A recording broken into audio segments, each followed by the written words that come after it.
be with us here tonight.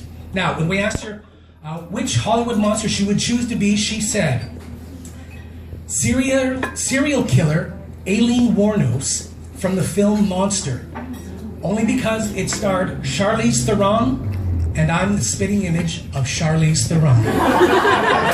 Please welcome Hollywood siren, Becky Armstrong.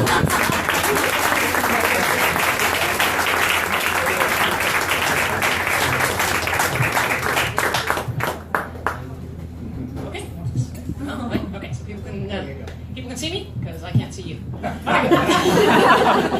So my name is Becky Armstrong, and for those of you who don't know me, which I say is about 99.8% of this audience, I've been single for a couple of years now. And by years, I mean decades. And by a couple, I mean 3, or 4, 5 if you do that Canadian penny rounding, but that's it. 5 years, or 5 decades, I should say. What I didn't realize is in order to get picked up by a man, I needed to go to Africa. So this is my story of how I got picked up by a man in Africa. Now, when I announced to my friends and my family that I was going to go on safari in Africa by myself, I was greeted with what I can no doubt assume to be a lot of blank stares and questions, what the fuck? Are you insane or just an idiot? And of course my favorite, why would you spend all that money when you can't see anything? Now, when it comes to the visually impaired blind scale, I've actually got it not bad. I don't have any central vision, so I don't see a lot of detail at all, but I have about 20-30% of my peripheral vision, so I still see shapes in the corners, and I can sort of generally make out what things are. So, I sort of describe it as, once I can figure out whether you're a pole or a person, if you're a person, you're either a boy or a girl, and then I just assume you look like Brad or Angelina. And I have never been corrected on that yet. So anyway, in Africa, it's home of the big 5 animals, and they're called the big 5 for a reason. They're big. So an African elephant, largest land animal on the planet, even I gotta be able to see that sucker, right? So, although I am an idiot, I did do one precautionary move. I decided, okay, if I'm gonna go on the safari, I'm gonna stay at a private game lodge. And that's kind of like going to an all-inclusive in Mexico, just less tequila and more elephants. They take care of everything for you. They take you on all the safaris. They provide all the food. You stay within their compound, so it's all relatively safe. It's not like I'm going to be wandering around some African village looking for the bus stop to take me into the jungle so I can feel the face of a lion. Come on. Blind people don't feel faces. It's not something we do. So anyway, I pick my lodge and off to Africa I go. So they greet me at the airport to drive me to the lodge, which is great. As we're pulling into the lodge, the guy driving the truck is like, hey, look down there in the river. He's like, there's an elephant. I'm like, what? Where? And I'm not seeing it, so I pull my binocular out of my backpack and I look down and it's like, oh my God, there's a bull elephant right there in the river, not 100 meters from the lodge. This is fantastic. I've been in the park 5 minutes and I've seen an elephant. So friends, you can suck it. I'm going to do just fine, okay? So, once I get there, we start the safaris. So there's only 5 other people staying at this lodge while I'm there, and so we all go out on safari together. They put you in a nice little Jeep. It's got a covered top in case it's raining, which it certainly wasn't doing when we were there, but it's open on the sides so you can see everything. So for the first day and a half, we go out with Isaac, our driver guide, and Isaac is wonderful.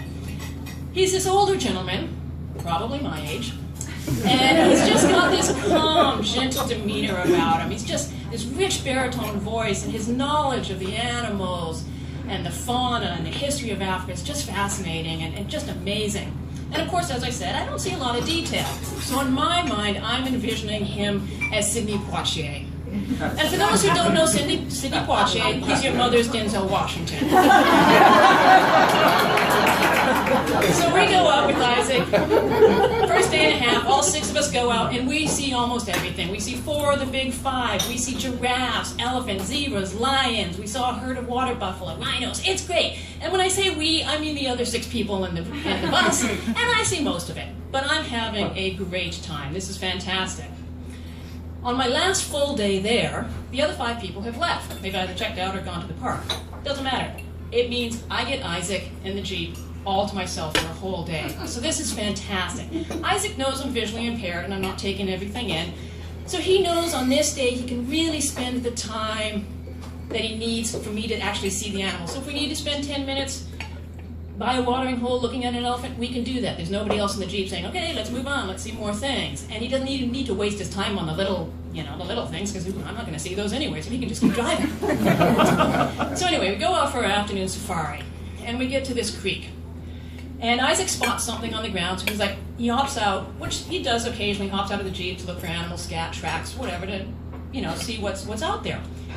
So he wanders off. I can't see him anymore, but that's okay. I'm in the safety of the Jeep. Nothing can happen when you're in the safety of the Jeep.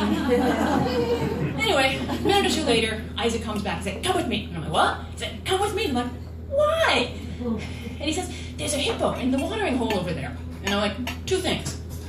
The most dangerous animal in all of Africa, the one that kills more humans on an annual basis, is not the lion, not the great white shark, not the crocodile, it's the freaking hippo. That sucker, while it looks cute and cuddly on a TELUS commercial, those suckers can move, and if they feel that they're endangered, they will quash you like a pancake. Not even think twice about it. That, and the second thing, you don't leave the safety of the Jeep. You stay in the Jeep at all times, no matter what. It's one of the rules. But, did I mention earlier I'm an idiot? Yeah. Didn't think twice, hopped out of the Jeep, followed Isaac. So we walk over to this watering hole, we have to climb over a couple of trees that are falling down, and we get to the edge of the watering hole. He's like, don't worry, it's safe here. Like, my family has let me walk into a swimming pool, but I trust Isaac to not let me do something stupid like that. It was in Hawaii, it was New Year's Eve, there was no drinking, but it did happen. So we're at the edge of the watering hole, and Isaac's like, don't worry, it's safe here, it's a very steep embankment. Hippos can't climb up steep slopes, they have to go up a gentle slope. So he's pointing off to the side of the watering hole, so that's fine. So he's like, okay, so the hippo's inside, and it's asleep. But its nose will come up every 10 or 15 seconds, and maybe you can see it.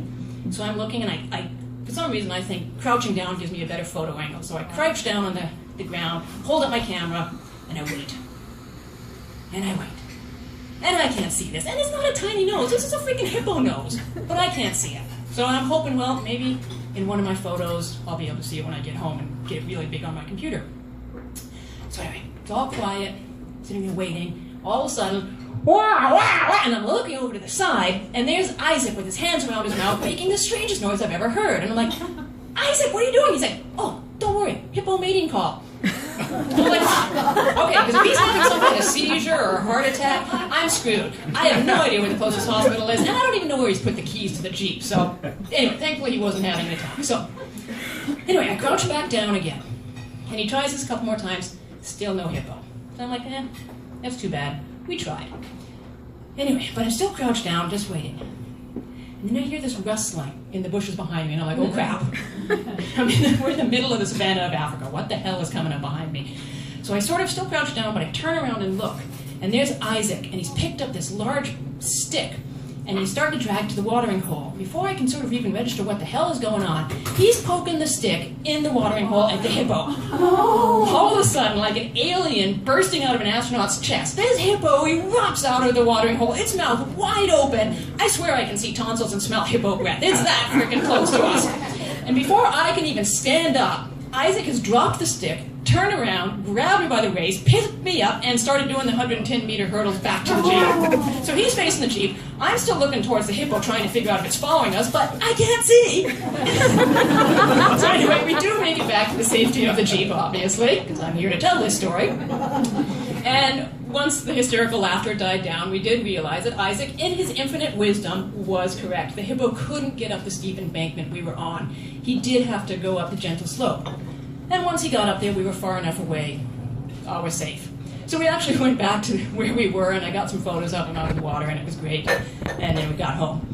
So in conclusion, the lesson of this story is if you do want to get pecked up by a man, remember to go to Africa and always poke a sleeping hippo. Thank you.